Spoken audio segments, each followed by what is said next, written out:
welcome to our live webinar today at Influencity. Today we are going to be talking about social media and influencer trends in this year, 2024.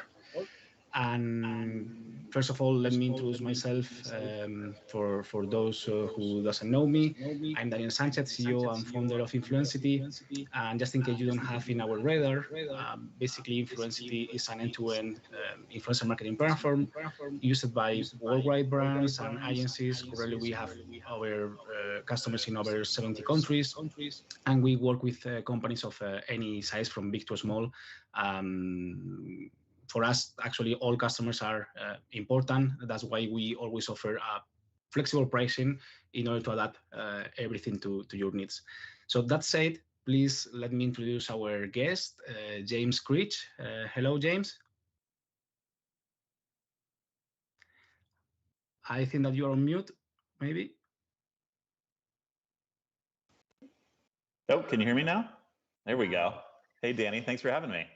No, thanks to you for accepting my invitation. It's been a long time without seeing each other, right? That's right, but we will very soon. So glad we have a chance to do the webinar, and then I'm off to Spain, so we'll get a chance to meet in person. Nice. Yeah, James is what I consider a good friend with an incredible background in the creator economy. That's why I invite him for this webinar. Just for a maybe brief introduction of James, and I'm sure I'm going to miss a lot of things, but he's a 3 times entrepreneur. He sold his company Paladin Software to Brandwatch, named as LinkedIn Top Voice, also featured as a creator economy expert in many media like Business Insider, PR Week, also a important speaker in the main industry events like Bitcoin or Social Media Week. So please, James, tell us more about yourself. Who is James Creech? Thank you for the intro. Yes, I started my career in ad tech and social media, built an influencer marketing software business called Paladin, which we sold to Brandwatch. So you and I got to know each other through sharing, I think, similar challenges in this industry, right? Building a software business and trying to help influencers and brands. And then after that, I spent time at Brandwatch integrating the acquisition and working on some strategic priorities within the broader parent company. But have recently been excited to get back to building. I have another startup called Measure Studio, which is AI-powered social media analytics with one of my co-founders from Paladin. And then I more recently launched a job board called Creator Economy Jobs, where we connect employers and candidates in our industry, right? The creator economy needed a resource to help connect people find their dream job. And so that's what we do. So I've loved the space. I've been, a passionate part of both influencer marketing, creator economy, and always happy to chat about, what's going on in that world and some of the trends that are impacting it. That's great. I mean, it's exciting that you were in the creator economy with your own company, and now you are in a new adventure, as you said. Well, 2 new adventures, if I'm not mistaken. I don't know. Tell us more about these new 2 companies. Sure. So Measure Studio uses computer vision, which is an aspect of AI where we analyze images, videos, and other types of social media posts to understand what's in the content, right? Social media has evolved over time where, version 1.0 was kind of the early MySpace days where you were kind of taking things from offline to online, right? Bringing our relationships online. But over time, these broadcast platforms like a YouTube or Instagram came along, where it was more interesting to kind of start to hear from celebrities, right? Professional influencers, creators. And then TikTok kind of came along and ushered in a new era of entertainment, which is we can give you the best of the internet curated to your tastes and preferences at any time, right? And so the way they do that is the For You feed is algorithmically driven, and they're analyzing not just metadata around the content, so title, descriptions, keywords, tags, right? That aspect of social media isn't going anywhere. But increasingly, they look at what's in the video, both to understand, is there any sensitive content here? Is it advertiser friendly? What type of audience can we serve this to? But also to put it in context, right? Is this something that we think Danny's gonna like, right? Based on things that he's watched in the past. The unfortunate reality is that social media tools haven't really kept up with that, right? They were kind of built, many of them were built in the Facebook and Twitter heyday, but very few are actually understanding content in the context that it lives in. And so what we do through through Measure Studio is we understand social media in context, and we help you figure out what's working and what's not working, right? So we help brands and publishers figure out how to improve their content performance. Okay, well, that's awesome. Actually, I mean, I didn't see any tool or solution that probably can do that with the voice, which is a very important, I think, thing right now with all the video content that is being created. So yeah, that's great. And what about the other project, which is more for connecting creator economy jobs? Yeah, right. So employees and employers. Yeah, as a founder, right, one of the biggest challenges you face is hiring great people, especially in our industry, right, because it's so new. So if you're looking to add to your team, right, I imagine you ask your network, right, you're looking for who has experience and understands this landscape, understands how to work with creators or influencers and brands, and it's a pretty unique skill set in some cases. So that's a challenge, and not just from my experience trying to hire, but also hearing from people as a founder. Right? I have a lot of friends in the industry, and just about every week someone says, "Hey, I need a head of marketing," or "We're hiring engineers. Who can you recommend?" Right? And I'm happy to make introductions. I love connecting people like that.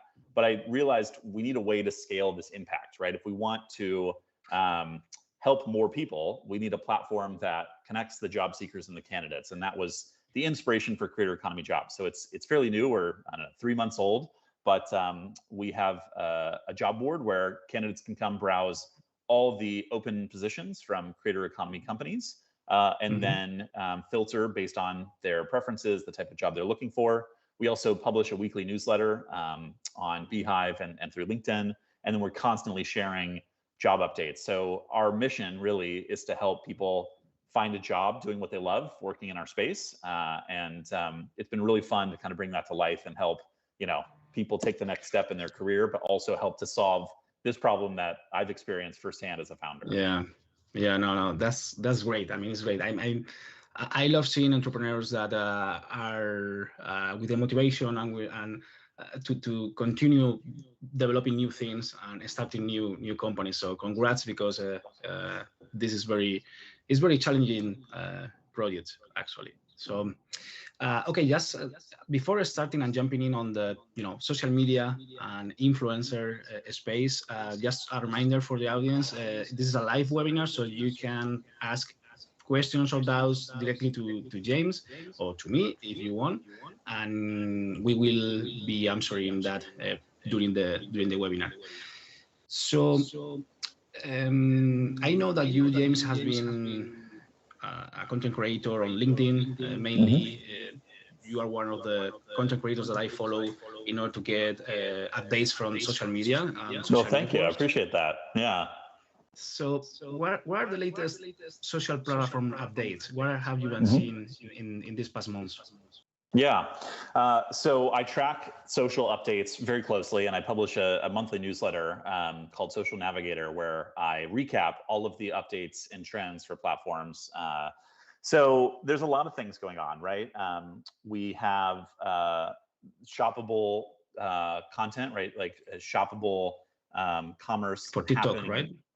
Yeah, on TikTok, certainly, but also on other platforms, right? Snapchat has made investments into social commerce. We've seen Instagram and Facebook dabble in this space. Mixed results, right? Some people have pulled back their investment or decided to kind of double down on their core ad business and the audience. TikTok Shop seems to be working, right? So more brands are creating shops and listing products there. I think consumers are getting more familiar with that habit, but that's certainly a trend that we're tracking closely. Other things that come to mind: the emergence of different types of social platforms, right? So messaging is a big use case. You have things like Discord, Telegram, WhatsApp, right, where people are engaging in what we would call dark social. So it can't easily be publicly tracked, but we might have a conversation, or I might join an affinity group on Discord to talk about my interest and my favorite sports team or musical artist or a game that I'm really into, right? And so increasingly, some of those conversations are happening in these private messaging environments. And so the growing popularity of dark social is something to pay attention to. For this year, it seems like we're finally starting to hit more of a mature state for short form video, right? We had a heated race for the past 3 years between TikTok, YouTube Shorts, Reels, and then Spotlight from Snapchat. That's not going to go anywhere. We're still going to see short form video be one of the most popular formats. I mean, the session times on TikTok, people in the US at least spend close to 90 minutes a day on TikTok. So short form video is driving that behavior. It's also very advertiser friendly because you can insert a lot of ads in between these short video breaks. So that's popular, but it's finally feeling like it's reaching a maturity state because we're not seeing explosive growth of these short form video views every month. It's kind of seemed to have stabilized. So, those are all a handful of the trends that we're tracking. But I'm curious, right? You're always really close to this space too. Is that stuff that you're seeing, or are there other things that you're paying attention to? Yeah, actually, well, you mentioned about the TikTok live shopping, right? I'm curious to know about your opinion on this because it's not something new in the sense of social media. Instagram tried it before somehow or in some way. It kind of failed. So I don't know. TikTok, do you think that is going to be successful? What are the ingredients or the things that TikTok must take into account in order to be successful on this live shopping feature? Yeah, it's challenging given a few factors, right? In Western markets, so saying North America and Europe predominantly, social commerce is less of an established behavior. So there's some cultural differences that require education or changing consumer habits. Whereas if you think about, say the Chinese market, where that's a very accepted behavior, and TikTok or ByteDance have the experience from Douyin, the Chinese equivalent of TikTok, where they do quite a lot of social commerce business. Another differentiator that TikTok has over its American social platform counterparts is how much money it makes from live streaming, right? I mean, if you look at the average revenue per user, TikTok performs very well because it's making so much money from fans tipping their favorite creators through live. And that's something that other platforms have tried and many offer, but just hasn't taken off in the same way that it has on TikTok. And maybe that's a breakthrough in the production tools, right? TikTok further lowered the barrier to entry and made it really easy for anyone to create on the platform. It could also be part of how they distribute content or help creators reach an audience. But TikTok does seem to have figured that out. And then finally, we're entering a new era in which people are looking for different shopping alternatives, right? So part of this is the pandemic. COVID helped boost an acceptance of online shopping. And, people have become more accustomed to social media ads encouraging them to buy a product, or an influencer campaign encouraging them to buy a product. So it is a bit of a logical step to say, why do I need to go to a website and check out and enter my credit card when I could just buy it directly from the TikTok video I'm watching. But then you also have lower cost shopping alternatives like Temu emerging. And I think because more people are understanding of that behavior, it's helping TikTok push this live shopping or social commerce agenda. So I do think TikTok has figured it out more than others have. They've got a lot of these key ingredients. They still got a long way to go, but early success. Yeah. Okay. What about I'm continuing with TikTok. They create what they call the TikTok Creator Fund. That recently this been shut down. Do you think? I mean, I know that Snapchat, for instance, I believe they have also created somehow a creator program, a creator fund. Not exactly sure. What is your opinion on these creator funds that social networks are offering some way? I think creator funds are great, right? Because they are an early way for platforms to incentivize certain types of behavior. but they're not sufficient. They should not be the only method of monetization offered to talent. Creators need more ways to monetize, and something more reliable and sustainable than a creator fund. So, when Snapchat launched its Spotlight feature, which is its short form video component of the app, they were giving away $1 million a day, right? Which grabbed headlines. It was a very clear incentive to creators. Hey, if you make popular video content that does well on Spotlight, you're going to make real money. And so people started uploading there. Now, over time, Snapchat reduced those payments, because they can, right? The incentives of the business are such that, okay, you created this demand, people are now delivering the content. You don't necessarily need to pay for the supply as much anymore. But the same has been true for Facebook and Instagram, right? As they launch new programs, they'll have creator funds that help kind of incentivize that behavior, which gives them early feedback and builds up supply of that type of content. But ultimately, these things should have a fixed term. They should be short-lived. They should be replaced by a more predictable, sustainable revenue model, which should be a combination of ads and then subscriptions or memberships, right? Like recurring ways that creators can get predictable monetization. Yeah, totally agree on that. I guess that the message for the social networks is to incentivize more or give more a better part of the cake that they are gaining, actually, or share with them more revenue, obviously, with creators and influencers, definitely. Yeah, because if you think about a social platform, they have three stakeholders, right? They have creators who deliver the content that people consume. They have the audience who watches that content. And then they have brands who pay through ads or branded content to help monetize the platform. So pay the creators, and then they want to reach the audience. So if you've got this three-legged stool, right, of stakeholders on the platform, you want to balance that appropriately.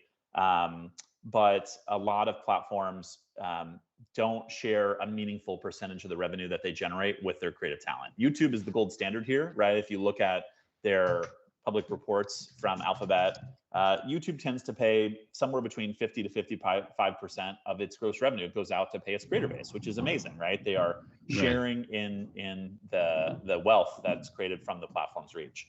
On the other hand, platforms like X, Facebook, Instagram, TikTok, as a percentage of the revenue, share significantly lower amount with creators. And I think that's problematic, right? I mean, you need to get to a better place where you're sharing more of the revenue. And hopefully over time, creators recognize their power. And then this does have kind of a market effect where we return to, or we normalize around a range of reasonable creator compensation. But I'd say we're still a ways off there for most platforms today. Yeah, I agree with that. Okay. Obviously, social media is a trend, but also artificial intelligence is a trend, and together, both things is it can be chaotic, I guess. What is your opinion about using artificial intelligence in order to generate content for brands and also for creators who use different artificial intelligence tools in order to create, I don't know if better, but to create new content? AI is the most disruptive force for our time, right, at this moment. And so it's an incredibly powerful tool that creators can leverage. There's also, admittedly, some concern. Creators are worried about certain aspects of their careers changing, or the potential for some of their tasks to be removed by AI. But I think of it in three buckets, right? In the creator space, you have content creation, content distribution, content monetization. We've already seen AI is very powerful for content creation, right? Generative AI tools that can create images or automatically help you localize your content into a different language, help you create video content, thumbnails, right? There's really powerful tools for editing or producing content. That's great. I think ultimately, just like Photoshop came around and worried graphic designers, hey, is this going to put us out of a job? Ultimately, no. I think this is just a tool that more people can leverage to be creative. And as a result, we're lowering the barriers to entry and making it possible for more people to be a creator, which is fantastic. The second piece is distribution. I touched earlier on how TikTok and now increasingly other social platforms leverage algorithmic discovery. And so they're using AI to determine what you want to watch. And in some respects, that feels a little strange sometimes, but it's also giving us a better experience, right? If I watch YouTube Shorts every day and the algorithm learns what I like and it sends me more content that's relevant to me, I prefer that as a user. So that's where it's coming into play for distribution. The last piece is monetization. I do think we need more solutions, and we'll see how AI can help there. I've seen creators build chatbots. I've seen creators build kind of like digital avatars or clones of themselves that fans can pay to interact with. So we're seeing some, early experiments here, but there's probably a long way to go in terms of AI-powered creator monetization. I'll be curious to see, what we end up seeing in that space. Yeah, I mean, that's probably the pros of artificial intelligence, but I guess that there are some cons in the sense of fraud that can be done by users creating fake videos or with famous people, or even not famous, but with other influencers faces or voice. In this sense, I think that Europe is trying to regulate somehow the AI. What is your opinion here? Is to be regulated? Is to not be regulated? And if it's need to be regulated, how you can put barriers on this? Yeah, it is a challenge. We do need regulation. Fortunately, it's not like we're starting from scratch. There are existing laws and practices to help govern things like copyright, trademark, fair use, things online. So we can build on those standards and modernize them for a world in which AI becomes more important. So we're seeing that happen, and the EU tends to be very privacy forward, and it's helping kind of lead the charge here. Certainly the biggest risk is deep fakes and some of the fraud that could happen.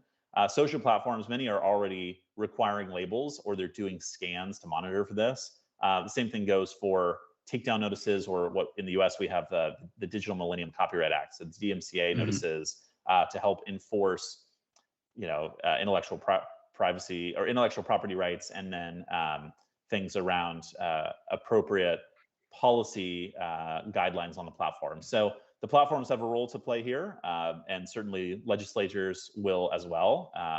But I think we're starting to take early steps in figuring out what needs to be regulated in this space. Yeah, I guess that is something obviously very early. This in years ago when an influencer were posting about something, they didn't need to put the hashtag AD. Now is something that you are obligated. I guess that in the future, if there are content that is fake or created by artificial intelligence tool, maybe you have to put some label, some hashtag, or in some way, I believe. Yeah. I think so. I think disclosure helps people, right? Not just for sponsored content, but certainly for AI generated or edited content, especially if it could be misleading. So the platforms are, already taking an approach of encouraging disclosure. And I think that's a good thing. Yeah. How about virtual influencers or AI generated influencers? I saw some good examples that are gaining more and more followers, more audience. They are also collaborating with brands, like a real influencer or content creator. Yeah, totally. Do you think that this is just like it's gonna be something it's going to stay for a while, or is it going to stay in the creator economy for a long run? I think it's growing in popularity, right? You think about these virtual influencers are increasingly more and more realistic. People are more comfortable with living more of their lives online. So whether that's just, we spend a lot of our time online, whether it's a Zoom meeting or social media or metaverse experiences, online gaming, right? We've kind of become more comfortable with this notion of digital avatars. And so it's not a big leap to say, well, why can't those characters also have influence, right? Like carry weight in a relationship or trust with the audience. So you have examples like a little Michaela as a virtual influencer, or even brands, building IP into kind of a virtual talent like Barbie from Mattel. So I do think that this is going to become more commonplace. Yeah, definitely, definitely. I agree with that. Also, I'm curious about your opinion on something that I guess is always a rumor about X or Twitter. Mm-hmm. Um, there is always this rumor on social media that says that they will shut down the company, that they will go bankrupt. Uh, but at the end of the day, they are, they are still there. They are growing on users. People love Twitter or X.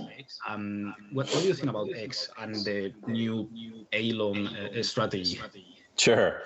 So, admittedly, I'm not a big X user, and historically haven't been. I do know a lot of people have found the platform useful, right? And the verticals that seem where it's kind of had popularity are live reactions to things. So Mhm. journalism, right? Sports, right? Where people want to kind of get real time updates on certain current events. That kind of stuff tends to perform very well given the immediacy of X.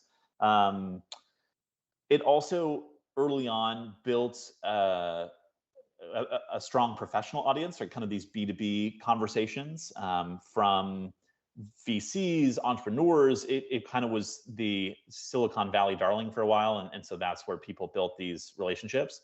Uh, Increasingly, I think a lot of this behavior has started to shift to other platforms. Um, LinkedIn is the obvious example, right? Where people have a professional identity and we've got this emerging sense of creators, especially kind of in a B2B context. I think the content moderation is improved on LinkedIn, partly because on X there is some pseudo anonymity where you can have a handle that you don't necessarily identify as your individual self or your professional self, and so people have a natural incentive to behave a little bit more perhaps on LinkedIn than they do on Twitter. But LinkedIn is certainly a growing platform in that case. You also had Clubhouse, right, emerge as this Mhm. really exciting chat or audio-led social network that had a strong B2B bent at the beginning. Obviously, its popularity kind of flamed out, and other platforms quickly copied its core functionality. So you Right. can do a live audio event on Twitter or LinkedIn now. But I think that suggests the fragility of Twitter, and they've made some dramatic changes, some questionable decisions if you wanted to maintain the legacy business that was Twitter, which was very ad dependent, and also had a subscription revenue from kind of selling its data. So they've upset the apple cart, which I know was Elon's plan. I think he looked at Twitter's historical performance and said, look, for a public company, this thing has lost money in virtually every quarter it's ever operated. Maybe some significant changes are warranted. But this is armchair quarterback. But I think you could have taken a more moderated approach, preserved the core asset, made it operate profitably and efficiently, and then done some experimental things on more of a long-term horizon. That has not been the playbook, so it has caused some disruption. But it does seem like the viable alternatives, whether it's a Threads or a Mastodon or a Blue Sky, haven't really reached critical mass. Threads is the closest, but still doesn't seem to have the cultural cachet or staying power that Twitter's achieved. So we'll see how it plays out. It's been one of the most fascinating things to happen in the social media space in the last couple of years. So Yeah. keen to see what happens. Do you think that Threads is gonna be uh, a big thing inside Meta, or it's gonna be? Personally, no, right? And maybe this is a hot take, but I when it came out, I said I give it whatever you want to call it, 8 to 10 months, which is around the average lifespan of a number of Meta's experimental ventures. So they have a division within Meta that focuses on launching new platforms, and sometimes that ends up becoming a feature that it becomes part of the core platform, or maybe it's something that fails to gain traction, or they're just testing an idea. But my prediction with Threads was that they were just going to shut it down and migrate the functionality into Instagram. I do still think that's the most likely outcome. Probably not, within 6 months, but maybe within a year. So I haven't been on Threads since the initial launch, right? The first month, everyone was really excited about it. And then obviously usage decreased. That's not surprising, right? Given they had a big user base to promote it to. A lot of people wanted to test it out, and only a few people are going to stay around. But I think the challenge with a text-based social network is this enough, right? Like you've seen Twitter over time add videos and images and GIFs, and it kind of starts to feel a lot like Instagram. And it's like, well, Yeah. what's the difference? So, Yeah. I don't think we're going to see Threads as an independent platform remain Okay. long term. Yeah. Okay. So we have talked about TikTok, also X or Twitter. What about Snapchat? Because Snapchat, when they launched it, it was kind of like a boom in the US, but also here in Europe. Yep. But at some point, it was, let's say, not used anymore for European users. It has been more focused in the US. So I don't know if you can tell us maybe, I know, some good features of things that you are seeing in a Snap that maybe is going to be in Europe in order to incentivize users to use also Snapchat. Yeah. I'm a big fan of Snapchat. I think they've done some interesting things. Early in their growth, they had a bit of an identity crisis, right? Saying, well, are we a creator platform? Are we a messaging service? Are we an AR company? And admittedly, they still do a little bit of each of those things. but uniquely, what Snapchat has done better than many social platforms is engage young audiences, right? Under 18. Snapchat has continued to be the cool platform for a lot of those users who increasingly age out of it, right? So you have to constantly be replacing that user base with young audiences.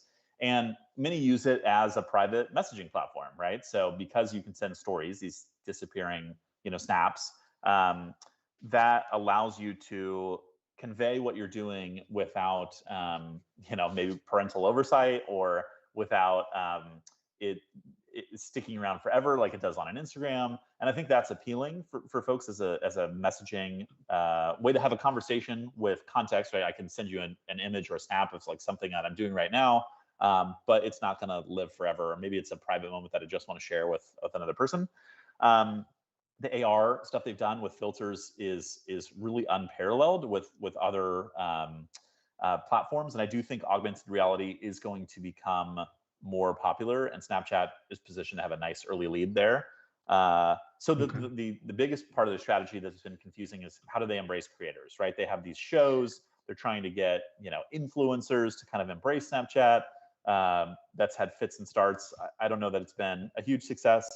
And the folks that are more popular on Snapchat tend to be uniquely popular on Snapchat and not necessarily have a big following, it seems, in other places. So it's not a core creator platform for most, but I do think it has potential to have a broader, more successful creator strategy long term. Yeah. Okay. I mean, I love Snapchat back at the beginning, I guess, when it got famous. I don't use it anymore. I know that user anymore, but yeah. And what changed for you? Why did you decide to stop using it? I don't know. I guess that was back in that time when they have this identity crisis. I don't know. I mean, I knew how to use it, but I didn't feel that it was good. I mean, it was good for the virtual reality and the stuff, but I didn't see it like a social network itself. Yeah, sure. And when you have so many ways to message with people, right? You're on LinkedIn and Instagram and iMessage and WhatsApp. It becomes hard to manage another platform. So I hear you that you kind of look at something like a Snapchat and you're like, well, maybe I don't use this anymore. The people that I talk to, it's less popular for them, and so it's less valuable to me. I think that's just a natural thing that happens. Yeah. Okay. What is the case of YouTube? What you are seeing that is the latest updates or what is coming on YouTube? I know that there is some real-time updates for views and likes, but I don't know if there is something else. Yeah, YouTube constantly pushes the envelope. They do a great job in innovating with new features, listening to their users, building things for the community. They are experimenting with some of those real-time updates. They also last year launched A/B tests for thumbnails, which is a long requested feature for people. They're increasingly creating more great content production tools for talent, which is great. Their analytics are the leader, right? When it comes to reporting on content performance, YouTube has built the most robust analytics suite. So, I think they'll continue to grow and do well. It's become such a important platform for most creators. And I think the other thing that they're doing now is leaning into audio, right? So podcasts have become increasingly popular on YouTube, not just from an audio format, but you have video podcasts living on YouTube now. And Apple had an early lead in the podcast space, but that market share has increasingly been eaten away by Spotify and YouTube. And I think YouTube is doing some really cool things to make it a leader in audio in addition to video. Okay, we are going to go with some questions that we had from the audience. Fantastic. The first one is, what qualities would a good creator economy professional have? How can you prepare for such a career? Yeah, great question, and something we think a lot about at Creator Economy Jobs. So the first thing is knowledge of our industry, right? And this can come from work experience if you've been working in the creator economy, but for those looking to break into it, it can also come from following the trends, right? Reading industry news, publications, talking to professionals or following thought leaders who talk a lot about this space. It can come from being a creator yourself. You don't have to, be enormously popular or make a lot of money from it, but just the act of creating, you learn a lot from doing that. So if you start a TikTok just for fun, or you're sharing content on Instagram with a broader audience, or you want to start writing and sharing your thoughts on LinkedIn, that's a great way to become a creator and learn more about this industry. So that's number one. Number two would be kind of applicable skills. So there are a number of skills that are valuable in the creator economy. Learning how to sell, right? So communicate effectively, build a professional network, negotiate. These are all kind of valuable skill sets that have broad application in different types of careers, whether you're an account executive doing sales, or maybe you're in marketing, or maybe you're a talent manager or an influencer marketing campaign coordinator, right? Sales and negotiation are kind of part of your everyday activity. If you are more technical, right, then it's understanding social platform APIs, features, what's possible, what's not possible, what's the scope of products that are out there. Really educating yourself, if you want a job in product or engineering, being up to speed on the latest kind of technical capabilities and new technologies like AI. And then the final thing is that's useful for the creator economy is having, building up your network. And this will serve you well in any industry, but especially in our space, it tends to be a small ecosystem. And so going to events, building your personal brand, putting yourself out there, connecting with people, that's a great way to build that network, which will add value, right, through the relationships you have and the knowledge you gain from connecting with people to whatever work that you do. So those would be a few things I would recommend for people who are just getting started or want to advance their career. And if they want to find a job in the creator economy, where they have to go? CreatorEconomyJobs.co. And we do have more resources for this on our blog. So if you are wondering, hey, what types of jobs are out there? What types of skills should I be working on? Check out our blog. We've got some good tips for you. Yeah, okay, that's great. Okay, another question that we have is, what social media platforms will have the best influence on marketing ROI in 2024? Well, that's a really hard question. I want to hear what you have to say too, Danny. But historically, I would say Instagram is the number one platform for influencer marketing, just in terms of where brands are spending their money, where the most activations occur.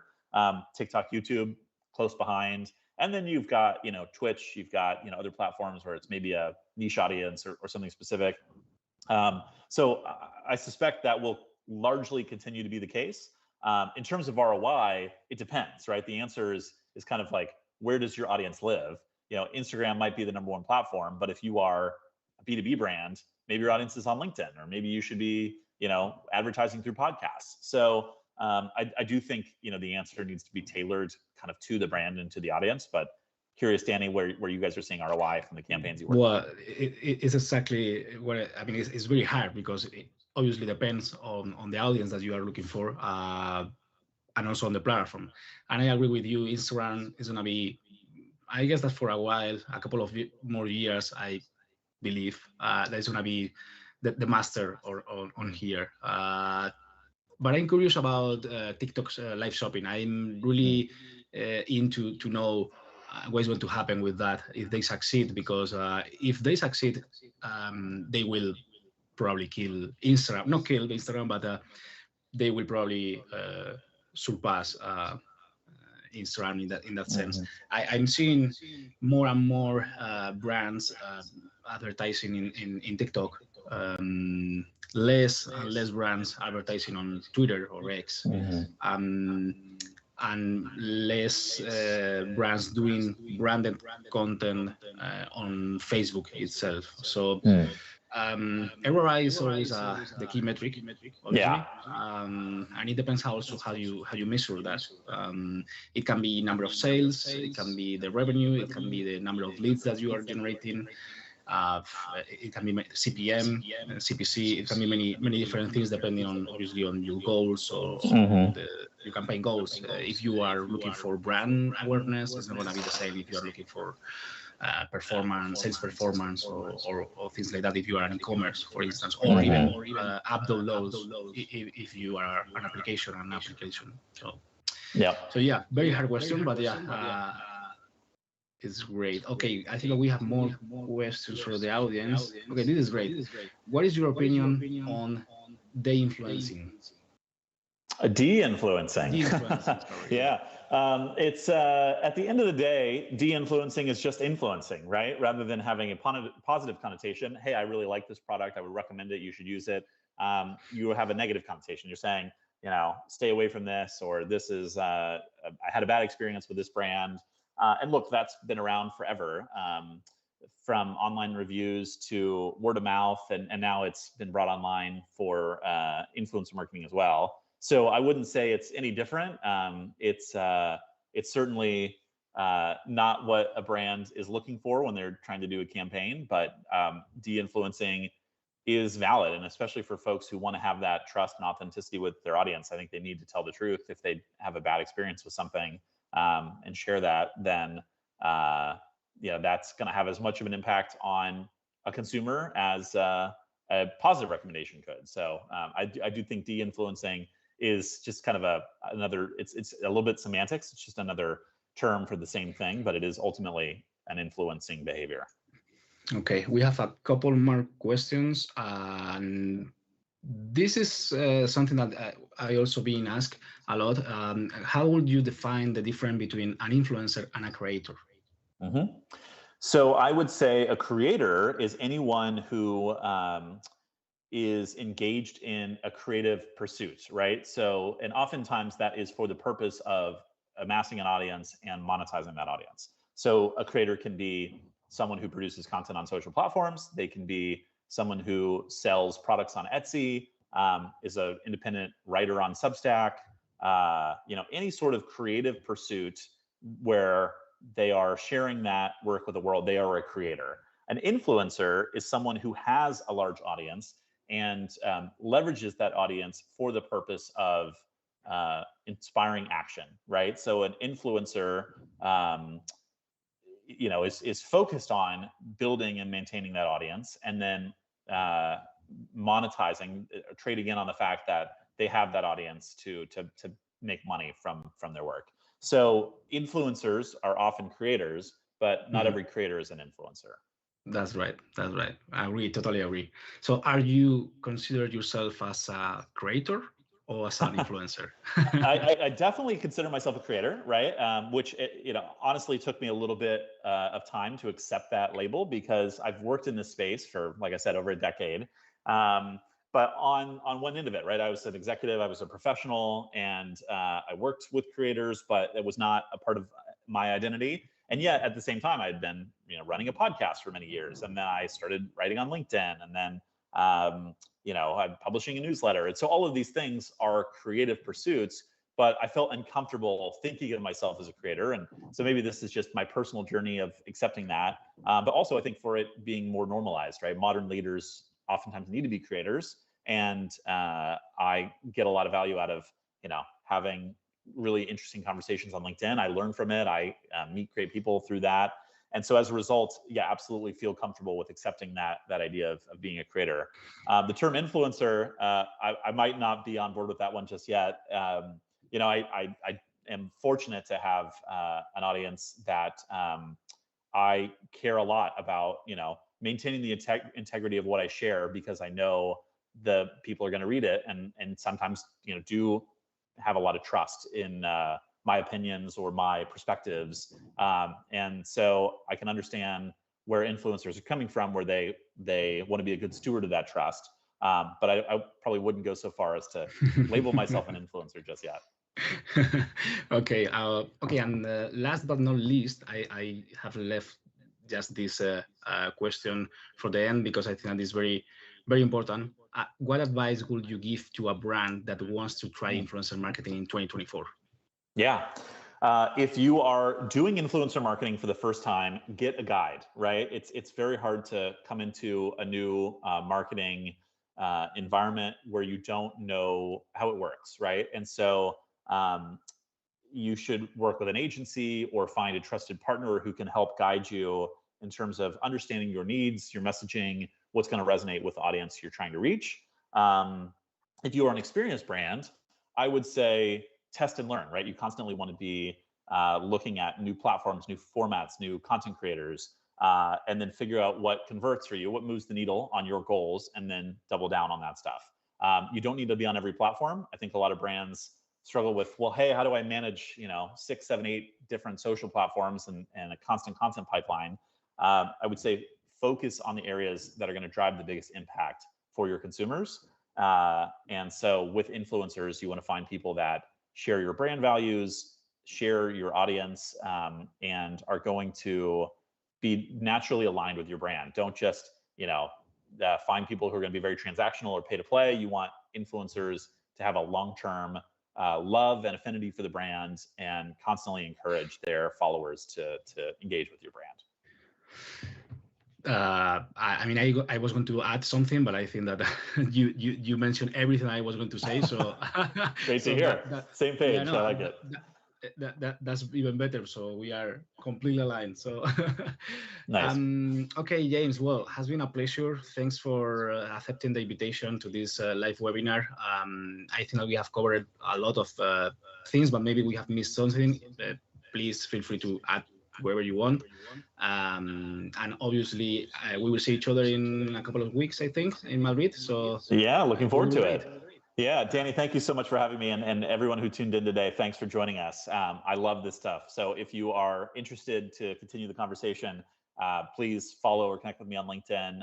Like I said, I have a newsletter focused on social media updates. And then also, if you're looking to take the next step in your career, Creator Economy Jobs is out there. So appreciate you having me and look forward to chatting again soon. Okay, James, thank you. Bye-bye. Thanks, everyone. Bye-bye.